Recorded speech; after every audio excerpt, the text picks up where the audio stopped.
Have fun, I said as they left for vacation. Days later, Wanda fainted. Don't call Dad, she pleaded in hospital. Turns out he was the reason.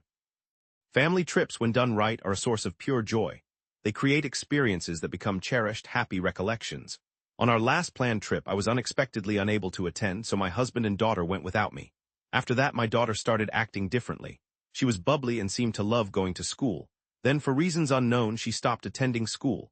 She's been confined to her room, and it's truly concerning. Then, unexpectedly, my daughter fainted. That's definitely not normal. I'm so overwhelmed with worry, my heart feels like it might explode, and I call for emergency medical help. My name is Madeline. My husband is Dennis. Our daughter, Wanda, a 7th grader, is the focus of my concern. Both my husband and I are employed by the same company. I believe our family has a good relationship, and our daughter has blossomed into a lovely and kind young lady, so I have nothing to complain about. My daughter doesn't have any teenage resentment towards my husband. Their bond is as close as it has always been. Naturally, my daughter and I are like best friends. We usually take 1 or 2 family vacations each year. As she grows up, I ponder how much longer she will stay with us. However, I'm relieved that she hasn't shown any signs of wanting to leave yet. We are currently organizing another trip as a family of 3. I apologize, but I have to work tomorrow. I have to work tomorrow. What? Tomorrow means the trip you're planning on going on. Work was a little bit difficult for me recently. I'm incredibly sorry. Okay, I understand. I suppose there's nothing to be done about it. Should we call it off? No way you should go with them since you've come this far. It'd be a shame to throw away the cancellation charge. Really? Wanda, is that all right? Yes, I'm going to go with my dad. Have a great time on your father-daughter outing. I wanted all 3 of us to go, but I had a work obligation I couldn't get out of. It's just how things work out sometimes, right? Sadly for me, but my husband and daughter will have a good time this time. I asked them to take lots of photos, and I went to the job that had unexpectedly popped up. I didn't want to leave, but some things are unavoidable. On the day of their outing, my husband and daughter saw me off as I headed out the door. It feels a little melancholy, but it's probably good that it's just them, because it's a special time for them. Everyone was grinning and waving, and I felt like my daughter was becoming less self-centered. While they were gone for 3 days, I'd sometimes text my daughter and give her updates.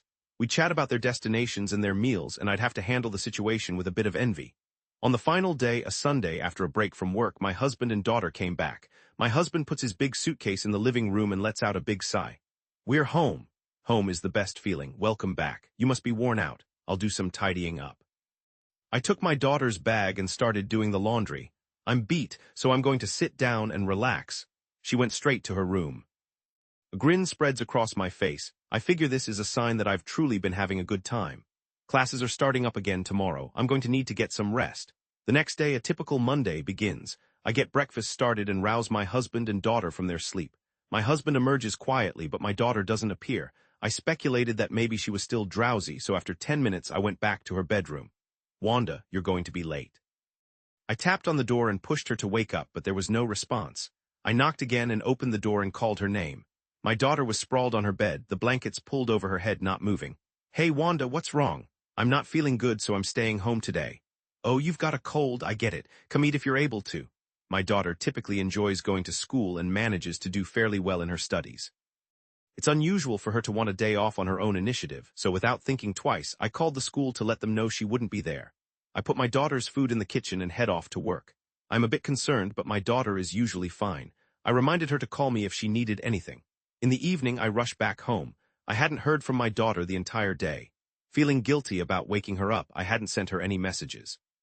Stepping into the house, which was silent like nobody was there, I observed the living room and kitchen exactly as they were that morning. I wondered if my daughter had eaten anything. With a growing sense of worry, I went straight to my daughter's room. Wanda, are you feeling all right? Would you like some jelly or something like that? Nope, I don't want any. Should I take you to the hospital if you're still not feeling well? You don't need to, she responded. My daughter's voice coming from behind her door was soft, but her answer reassured me. I cooked a meal that's supposed to be easy on the stomach for dinner, but my daughter still hadn't come out of her room.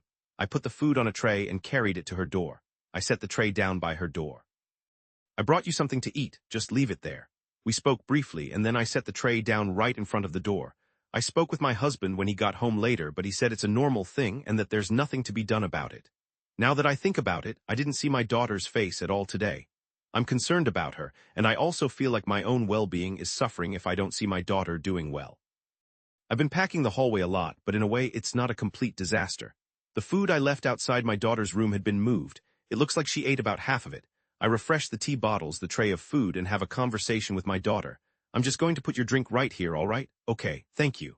After a long, dull night, I make breakfast and chat with my husband and my daughter.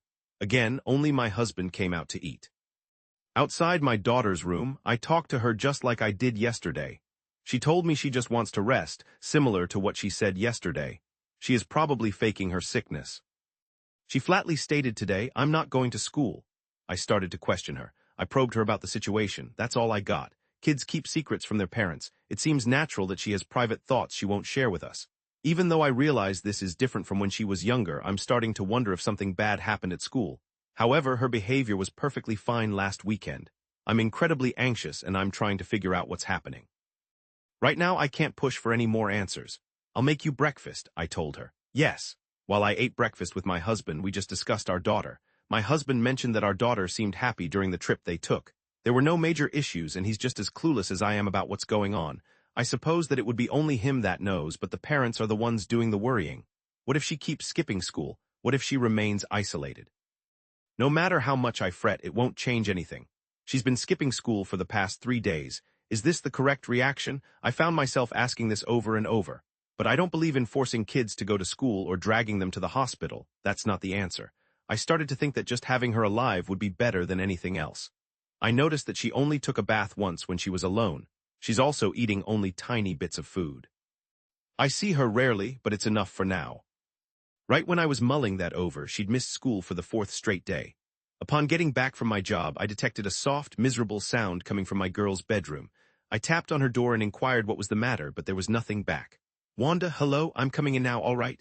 I realized my heart was racing even faster. The instant I opened the door and saw my child, my heart clenched hard. She was lying on the floor, wincing in pain. She was drenched in sweat, which seemed off. "Wanda, sweetheart, what's going on?" I rushed over to my daughter and placed my hand on her. The instant my hand made contact with her back, she jumped and shrieked. I immediately pulled up a bit of her shirt and examined her back. It was horrible. The skin was flacking, red and puffy, and some parts were infected. I was so stunned, my insides felt completely destroyed. I felt completely numb. My daughter went quiet unexpectedly. She went weak and lifeless. She lost consciousness. "Wanda," I shouted, and I dialed 911. I was freaking out, but I was able to make the call to the ambulance. It felt like forever waiting for the ambulance, and I felt like I was drowning in anger. I don't really remember that whole part very well. My daughter was quickly taken to the hospital, where she was seen by the medical staff, and they declared she was going to be okay. They mentioned that another day of delay could have put her in serious trouble, and I was incredibly distraught. I consistently neglect to phone my spouse, all while gripping my little girl's hand. My little girl wakes up, and once again I'm overcome with sadness. I'm reaching my limit. I directly questioned her about what occurred. "Where's Daddy?" I told her I was sorry and would contact him immediately. "No, don't call him, please." I was puzzled by her urgency, but I chose to find out what was going on first. "Then will you inform me?" Honestly, I was utterly stunned. My daughter revealed that my husband had hurt her, a father harming his daughter so badly that she nearly died. How could this be real? My brain struggled to process what I was hearing, so I pressed for more details. Again, I absolutely couldn't believe what I was hearing. My husband was being unfaithful, and I had witnessed it. The person he was cheating with was my daughter's teacher. My husband had ordered me to stay silent about it. He attempted to manipulate my daughter with intimidation and fear. At that moment, my daughter bumped into her teacher close to the train station while she and my husband were preparing to leave for a trip. Without any greeting, my husband instructed her to wait, explaining he needed to talk with her teacher, and then he disappeared. She waited for a bit, but when he was late in returning, she looked for both her husband and her teacher. She discovered them concealed in the dimness, and startled, she cried out. "Oh my goodness," I heard my husband say. "Wanda, I told you to wait." My husband and her teacher were embracing and kissing. I felt so upset, and my spouse was furious. The teacher quickly left, and my daughter and my husband started their journey. My daughter kept begging her husband to stop his infidelity, and unbelievably it was her teacher. Of course, she wouldn't want to go to school. 2 people I relied on suddenly betrayed that trust. It's no surprise that she struggles to trust others now. Hopping to fix the situation, she urges my husband to take action. My daughter is the kind who tells it like it is and can't ignore what's happening. This straightforwardness has caused so much pain. Perhaps if she'd stayed silent, even about the deception, she wouldn't have been treated so badly. My daughter described how my husband's temper grew more and more volatile, and when they got to the hotel, he already looked like pure evil. Each time she spoke up, he'd either slap or kick her. Being alone in a locked room must have been absolutely terrifying. My husband, after starting to drink in the room, took the abuse to another level. He got out his own belt and began to hit my daughter's back. He kept hitting her with the belt over and over, and eventually the metal buckle caused her pain. At the end of the trip, my husband smiled cruelly and made awful threats. "If you tell Madeline anything, you won't get away with it. If I reveal anything, Madeline and you will both get hurt." Sobbing, my daughter told me everything. I'm absorbing it all, trying to stop the tears that just keep flowing. This is truly unbelievable. My husband's actions were absolutely unacceptable. I chose to remain at the medical facility with my daughter since she was scheduled for admission. Even though my husband tried reaching me by phone and text, I didn't respond to any of it. I didn't get any sleep at all that day, and I spent the time pondering my next steps. My daughter and my husband will have to have absolutely no contact going forward. Therefore, I took some personal time off work. If my daughter is around, my husband could possibly think he's discovered something about the affair and the violence he exhibits. There are preparations I need to make before he finds out the truth. I will go home by myself once I get there. In the evening, I cook dinner for two and wait for my husband to arrive. "Oh, you're back. What kept you yesterday?" I was truly concerned. "I apologize, but my mother got sick, so I had to go see her. Along with Wanda." "Okay." I was taken aback because I didn't see anyone around when I arrived. "How is your mom feeling?" "She appears to be okay now. I regret that I didn't even look at my phone." "So is Wanda still in her room?" "Yes, she is. I'll just let her be." I fabricated the story about my mother, silently apologizing. I let him believe our daughter is in there, and the rest of the time I act as I always do. While my husband is taking a shower, I peek at his phone. It's password protected, but I know the code. I assumed it was my husband's birthday based on how he touched the screen with his finger. I unlocked it immediately. I take pictures of the conversations in the messaging app with my own cell phone. Of all the cheating that is revealed, my face twisted in disgust at the sickening messages. My husband had said he had to work when he left on Saturday. I'm certain he's meeting with his homeroom teacher. I saw the text confirming it. This is going to be a pretty interesting video to record. I trailed after my husband, checked in on my daughter, and kept myself occupied, even though I had the day off. As soon as I got my discharge date from the hospital, I immediately started planning. I phoned the middle school and gave them my daughter's return date. I asked my husband if he could leave work early because the three of us were going to have this chat at school after the final bell. I'd actually arranged a special staff meeting in the staff room with the principal and the vice principal. When we three got to the staff room, her homeroom teacher rushed right up to us. "Oh, Wanda, you're here," she exclaimed. "I'm so happy you made it." "I'm ecstatic you are here and so glad you are both here. It's great you and her dad could come." Given my husband and the teacher's connection, I assumed they knew I was coming. I just felt annoyed at her exaggerated happiness. "This way, please," she said. "Have a seat." We were ushered to an area that gave us a clear view of the staff, and we sat in chairs set up by the vice principal. My husband and I were sitting right next to each other. My daughter left for another room. "Well, Madeline, the two of us wanted to speak to you." "Please." My husband looked at me with a questioning glance, but I let him and began to speak. My daughter stopped attending school because her father and her homeroom teacher were involved in a relationship. "What?" I asked, not elaborating. The entire staff area began to grumble and get loud. "What are you even saying? That's impossible. It's absurd." I display the contents of my phone on the television. The head teacher had prepared it for me. There are photos of my spouse and my daughter's teacher with their arms linked, dining at a restaurant and then entering a hotel. Plus, there are the text messages. "When are we seeing each other next? Let's go to a private outdoor spa together." I start reading the messages aloud. "Don't. Stop." The homeroom teacher interrupts me. "My husband is just angry. I'm going to keep going, though. As you can observe, they're having an affair. It makes sense that my daughter wouldn't want to be around her teacher anymore after finding this out, right?" Amidst all the commotion, the principal stands up. I then show them the next image. It's a picture of my daughter's back. She could have been killed. She might have died from those injuries. The marks align with the ones from my husband's belt, so I'll leave the rest to the authorities. "You went too far. My life is completely ruined, isn't it?" You, my husband lunged at me. He gripped my arm tightly and his eyes were red with rage. I thought maybe he'd reached a breaking point now that everything was out in the open. My husband was then restrained by the vice principal and the male teachers who were present, but he was putting up a violent fight. Since it was judged to be a dangerous situation, the principal contacted the police. In that loud room, my husband was shouting uncontrollably, while the homeroom teacher was sobbing and yelling. The scene unfolded with multiple educators crying over the damage done to my little girl. Law enforcement showed up and put my spouse in custody.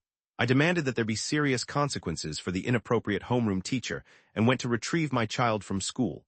Unfortunately, my husband was already unemployed and ended up being taken into custody. Apparently, my husband's employer had created a lot of difficulties for the person who hurt my daughter. I doubt he'll be able to find work in the same field again. He hurt my precious daughter, so I really hope he gets the harshest sentence possible. I just want to add one more sarcastic comment. You got off easy. I learned that the homeroom teacher who used to teach my daughter got fired and ran back to the rural area where she grew up. I've submitted a claim for financial compensation to address the situation. I understand that, even in her hometown, she's become a recluse in her parents' home. I ended the marriage with my husband and was awarded complete ownership of our home as part of the divorce settlement. I sold the house where we lived, along with my ex-husband's possessions, and my daughter and I relocated to my parents' house. I was granted specific accommodations that allow me to teach my daughter at home.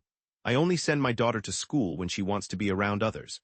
When my daughter is ready, I plan on talking with her about her future and where she wants to live. I've been told that the mark on my daughter's back is something that will never fully disappear. I still have to accept that, eventually, she'll be able to decide for herself about cosmetic procedures. That spineless ex-husband of mine, the one who attacked her where I couldn't defend against it. For the time being, I'm going to try and think that I can cover it up a bit with my clothing. Hopping things will get a little more manageable.